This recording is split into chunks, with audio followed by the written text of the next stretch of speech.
بسم اللہ الرحمن الرحیم. السلام علیکم ڈیئر اسٹوڈنٹ. آج کا جو ہمارا ٹاپک ہے اس میں ہم نے ایک امپورٹنٹ لانگ کوشچن کو ڈسکس کرنا ہے، لیکن ہے بہت آسان. ایجنگ. ایجنگ کا لفظی مطلب ہے، اگر ہم اپنے ہیومنس کے لحاظ سے ڈسکس کریں تو ایجنگ کہتے ہیں بڑھاپے کو، کہ کسی کا بوڑھا ہونا یہ ایجنگ کہلاتا ہے. ایجڈ ہیومنس کا مطلب کیا ہے؟ یہ بوڑھا آدمی ہے. تو ایجنگ کا تعلق عام طور پہ عمر کے ساتھ نہیں ہے. ایجنگ کا تعلق ہماری باڈی میں ہونے والی جو نیگیٹیو چینجز ہیں ان کے ساتھ ہے. اب وہ جو نیگیٹیو چینجز ہیں وہ ہو سکتا ہے کہ 25 سال کی عمر میں ہی سٹارٹ ہو جائیں، وہ نیگیٹیو چینجز ہو سکتا ہے 80 سال کی عمر میں سٹارٹ ہوں. تو ایک شخص جس کی باڈی میں جو نیگیٹیو چینجز ہیں، جس کی وجہ سے اس کے سٹرکچر خراب ہو رہے ہیں، جس کی وجہ سے اس کے فنکشن خراب ہو رہے ہیں، تو وہ اگر 25 سال کی عمر میں سٹارٹ ہو گئی ہیں تو اس کا مطلب ہے کہ وہ 25 سال کی عمر میں بوڑھا ہونا شروع ہو گیا. لیکن اگر وہی نیگیٹیو چینجز اس کی 70 سال کی عمر میں سٹارٹ ہوتی ہیں تو وہ 70 سال کے بعد بوڑھا ہونا شروع ہوگا. تو ایجنگ یعنی بوڑھاپے کا تعلق جو سائنٹیفک لینگویج میں یہ ایک باڈی کے اندر ہونے والی نیگیٹیو چینجز کو کہا جاتا ہے کہ یہ ایجنگ ہے. Negative physiological changes in our body, کہ ہماری باڈی میں اگر فنکشن اور سٹرکچر کے اعتبار سے کوئی نیگیٹیو چینجز آنا شروع ہو گئی ہے، کہ فنکشن کم ہونا شروع ہو گیا، سٹرکچر خراب ہونا شروع ہو گیا، تو ہم کیا کہیں گے کہ یہ ایجنگ ہو گئی ہے. اچھا، اس کے بعد ایجنگ ایسا پروسیس ہے انایویٹیبل. یہ ایک ایسا پروسیس ہے جس نے ہر حال میں ہو کے رہنا ہے. کل نفس ذائقۃ الموت، کہ ہر ذی روح نے موت کا ذائقہ چکھنا ہے. تو ہر شخص جو جوان ہوا ہے اس نے بڑھاپے کا سامنا کرنا ہے اگر وہ زندہ رہا. تو despite all the efforts to stop it, it goes on. جیسے ایک حدیث شریف میں بھی آتا ہے کہ دنیا میں جتنی بھی بیماریاں ہیں اللہ تعالیٰ نے ان کو علاج اتارا ہے سوائے ایک بیماری کی جس کو ہم کہتے ہیں بڑھاپا. تو بڑھاپے کا کوئی علاج نہیں، اس نے ہو کے رہنا ہے. اب بڑھاپے کی نشانی کیا ہے کہ ہم کس شخص کو بوڑھا کہیں گے؟ تو کچھ ہمارے پاس علامتیں ایسی ہیں جس سے ہم کہہ سکتے ہیں کہ یہ بوڑھا شخص ہے. لازمی نہیں ہے کہ وہ ساری کی ساری علامتیں اس بوڑھے شخص میں موجود ہوں، لیکن میجورٹی آف کیسز میں وہ علامتیں بڑھاپے کے اندر نظر آتی ہیں. لیکن جس طرح کہ ہمارا لائف سٹائل ہے تو ان میں سے کافی ساری ایسی نشانیاں جو آج کل جوانی کے اندر، ایون بچپن کے اندر بھی نظر آنا شروع ہو جاتی ہیں. تو بہرحال ان شارٹ آپ یہ کہہ سکتے ہیں کہ یہ جو علامات ہے یہ زیادہ تر بڑھاپے کی علامات ہیں. ان میں سے اکا دکا ہوتی ہیں جو آپ کو جوانی کے اندر یا بچپن کے اندر ہمیں نظر آ رہی ہوتی ہیں، لیکن میجورٹی آف کیسز میں یہ ساری جو کمبائنڈ شکل میں علامتیں نظر وہ بڑھاپے کے اندر آتی ہیں، ان میں سے میجورٹی آف کیسز میں. تو identify the process of ageing. ایک شخص بوڑھا کب ہوگا؟ جب ان میں یہ کافی ساری علامتیں اس طرح کی نظر آنا شروع ہوگی. لازمی نہیں کہ سارے موجود ہوں، ہو سکتے ایک آدھی نہ ہو. جیسے لاس آف ہیئر پگمنٹس، بال سفید ہونا شروع ہو جاتے ہیں کیونکہ ہمارا جو بالوں کے اندر میلانین پگمنٹ ہے وہ ختم ہونا شروع ہو جاتا ہے، جس کی وجہ سے بال سفید ہونا شروع ہو جاتے ہیں. اب یہ جو علامت ہے یہ اگر دیکھا جائے بچوں میں آج کل کافی سارے ایسے بچے ہوتے ہیں جن کے بال سفید ہوتے ہیں. اچھا، development of small pigmented area in the skin. Skin صاف نہیں رہتی بلکہ اسکن کے اوپر نشانات سے بننا شروع ہو جاتے ہیں. ڈرائینس اینڈ ریکلنگ آف اسکن، اور اسکن ڈرائی ہو جاتی ہے اور رنکلنگ آف اسکن، یعنی اسکن کے اوپر جھریاں بننا شروع ہو جاتی ہیں. اچھا، اسکن کی ڈرائینس کا پتہ لگانا بڑا آسان سے، جیسے آپ لوگ ہاتھ کو پکڑیں ایسے کریں اور اس کے اوپر جو اسکن ہے اس کو تھوڑا سا پل کریں، اور اگر اسکن بہت تیزی سے نیچے چلی جاتی ہے تو اس کا مطلب اسکن اچھی طرح موائسٹ ہے، ڈرائی نہیں ہے.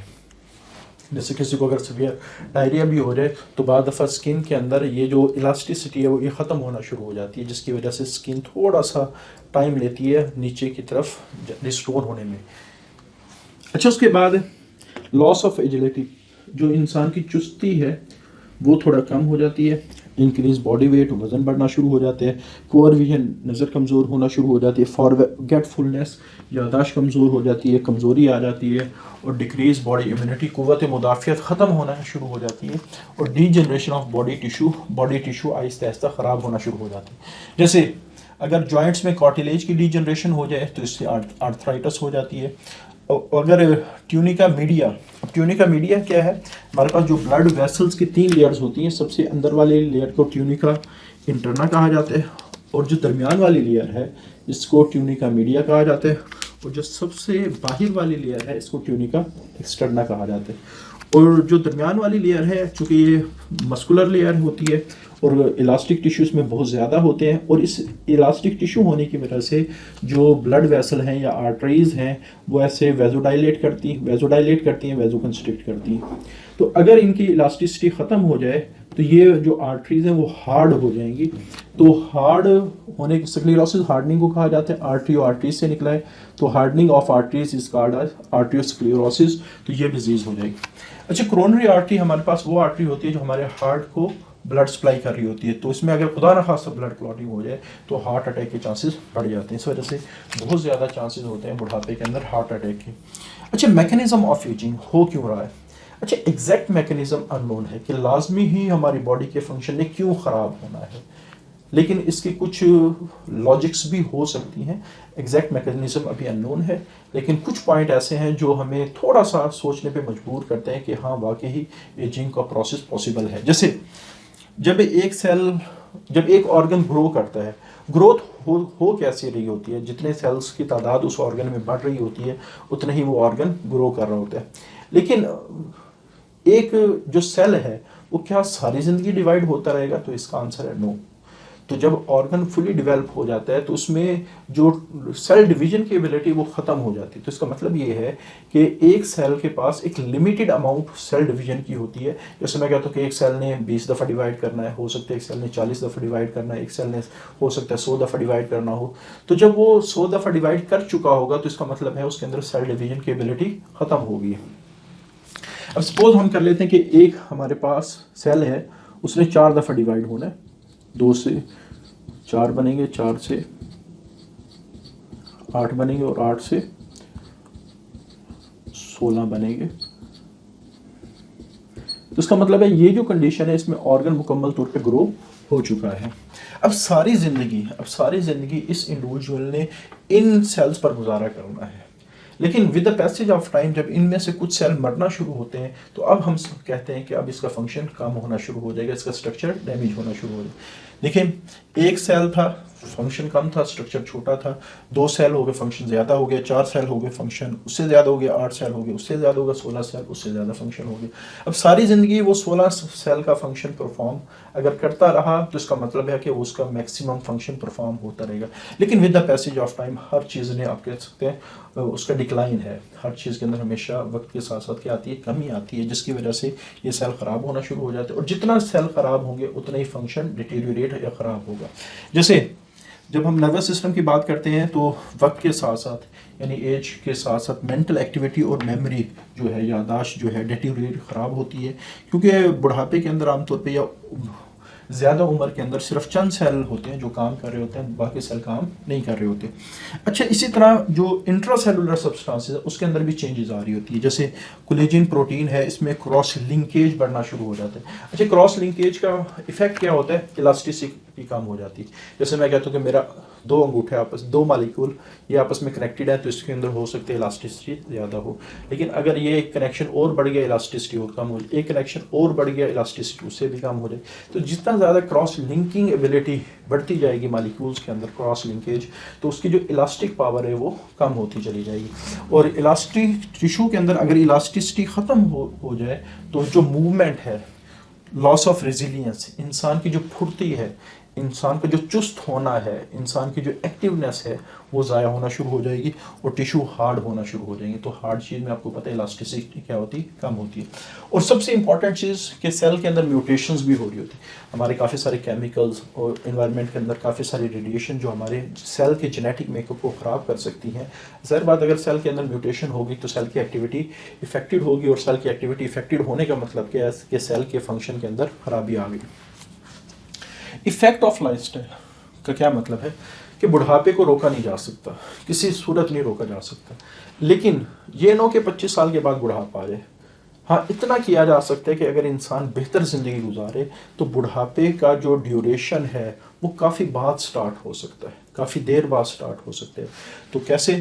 خوراک اچھی ہو، لیونگ کنڈیشن بہتر ہو، جیسے انسان ڈیلی ایکسرسائز کرے، جو سونے ایڈیکویٹ سلیپ، سونا کتنا چاہیے؟ کم سے کم 6 گھنٹے اور زیادہ سے زیادہ 8 گھنٹے. 6 گھنٹے سے کم سوئیں گے تب بھی پرابلم آئے گا، 8 گھنٹے سے زیادہ سوئیں گے تب بھی پرابلم آئے گا. ایبسٹیننس فرام اسموکنگ، سائلنٹ کلر، اس سے ہمیشہ پرہیز کیا جائے. مینٹیننس آف آئیڈیل ویٹ، ہمیشہ جو آئیڈیل ویٹ ہوتا ہے اس کو مینٹین کیا جائے. اگر یہ سارے کام کر لیں تو کہا جا سکتا ہے کہ ہم بڑھاپے کو 11 سال تک ڈیلے کر سکتے ہیں. 11 سال تک ڈیلے کر سکتے ہیں. بائی چانس اگر کوئی اللہ کی طرف سے جیسے ایکسیڈنٹ وغیرہ نہ ہو تو اس کو ڈیلے کیا جا سکتا ہے. اچھا جیرنٹالوجی کس کو کہا جاتا ہے؟ اسٹڈی آف ایجنگ، یعنی بڑھاپے کی جو اسٹڈی ہے وہ جیرنٹالوجی کہلاتی ہے. جو سائنس ترقی کر رہی ہے، تو یہ میڈیکل سائنس جو ترقی کر رہی ہے، نیوٹریشن کے اوپر کافی ریسرچ ہو رہی ہے، تو میڈیسنس کے اوپر کافی ساری ریسرچ ہو رہی ہے، تو کہا یہ جاتا ہے کہ جو امپرووڈ ہیلتھ سسٹم ہے اس کی وجہ سے ہو سکتا ہے کہ ہمارے پاس جو نمبر آف اولڈر پیپل ہیں، یعنی بوڑھے لوگوں کی تعداد with the passage of time increase ہو. کیونکہ اگر ہیلتھ کنڈیشنز کو امپروو کر لیا جائے تو آٹومیٹکلی جو ڈیتھ ریٹ ہے وہ کم ہوگا اور زیادہ تر لوگ بڑھاپے تک پہنچیں گے. تو جیسے ایک ایکسپیکٹیشن کی جاتی ہے کہ 80 سال کی عمر کے جو لوگ ہیں، جو کرنٹلی تقریباً 50 لاکھ 5 ملینز ہیں، اور ہو سکتا ہے اب آج سے تقریباً 2050 کے اندر یعنی 30 سال بعد یہ تقریباً 1 کروڑ 20 لاکھ یعنی 12 ملین تک ان کی تعداد پہنچ جائے. اسی طرح جو 75 ایئرس کے جو لوگ ہیں ان کی تعداد اب تقریباً 80 لاکھ یعنی 8 ملین ہے، اور ان کی تعداد ہو سکتا ہے 14.5 ملین تک پہنچ جائے 2050 تک، 2050 تک. اچھا میکسیمم لائف سپین جو کرنٹلی اس وقت جج کیا گیا ہے 120 سے 125 کے درمیان ہے. یعنی اتنا انسان زندہ رہ سکتا ہے نارمل باڈی فنکشن اگر بہت زیادہ خراب نہ ہو. لیکن جو اس سے زیادہ ہم نہیں بڑھاتے. اب جیرنٹالوجی کا مقصد تو یہ ہونا چاہیے کہ یہ جو 125 کا جو میکسیمم ہے ہم اس کو 150 تک لے جائیں. لیکن سائنس اس پہ ورک نہیں کرتی کہ زیادہ سے زیادہ لائف سپین کو انکریز. سائنس کا جو مین فوکس ہوتا ہے، یعنی جیرنٹالوجی کو پڑھنے کا مین فوکس ہوتا ہے not to increase the life span, کہ ہمیں زندگی نہیں بڑھانی بلکہ زندگی کی جو اندر زندہ رہنا ہے اس کی ہمیں شور کریں کہ وہ بہتر انداز میں کوئی بھی شخص زندگی گزارے. اس کا مطلب کیا ہے؟ جیسے فار ایگزامپل ایک شخص 20 سال کی عمر میں بیمار ہو گیا اور وہ تقریباً 60 سال زندہ رہا، تو وہ 40 سال بیماری کے ساتھ زندگی گزار رہا ہے، یعنی 40 سال اس نے تکلیف کے ساتھ زندگی گزاری. تو جیرنٹالوجی پڑھنے کا مقصد یہ ہے کہ ہمارے پاس وہ کنڈیشن ہو کہ جتنی بھی انسان زندگی گزارے وہ ہیلتھ کے ساتھ گزارے، صحت مندانہ زندگی گزارے. اب ایک شخص ہے، اس کی 100 سال عمر ہے، اگر وہ 95-80 سال کی عمر میں اس کی باڈی کے اندر تھوڑے سے فنکشن کم ہونا شروع ہو جائیں تو وہ 10-15 سال ایسے ہے جو تھوڑی سی مشکل کے ساتھ زندگی گزارے گا. لیکن 80 سال کی جو زندگی ہے اس نے کیا کی؟ انجوائے کی. یعنی سائنس کا جو آپ کہہ سکتے ہیں ایم ہے، یا جیرنٹالوجی کا جو ایم ہے کہ انسان جتنی بھی زندگی گزارے، چاہے ایون 30 سال گزارے یا 40 سال گزارے، وہ صحت مندانہ زندگی گزارے، وہ بیماریوں کے ساتھ نہ گزارے. اس وجہ سے ایسے آپ کہہ سکتے ہیں جیرنٹالوجی کے اندر فیکٹرز کو پڑھا جاتا ہے جو باڈی کی نیگیٹو فنکشنز کو کنٹرول کرتے ہیں. تو یہ ہمارے پاس ایک بڑا آسان سا آرٹیکل تھا، پیپر پوائنٹ آف ویو سے امپورٹنٹ ہے، خاص طور پہ ایم سی کیوز کے لحاظ سے یہ جو ویلیوز ہیں یہ بہت زیادہ امپورٹنٹ ہیں. تو آج کے لیے اتنا ہی. اللہ حافظ.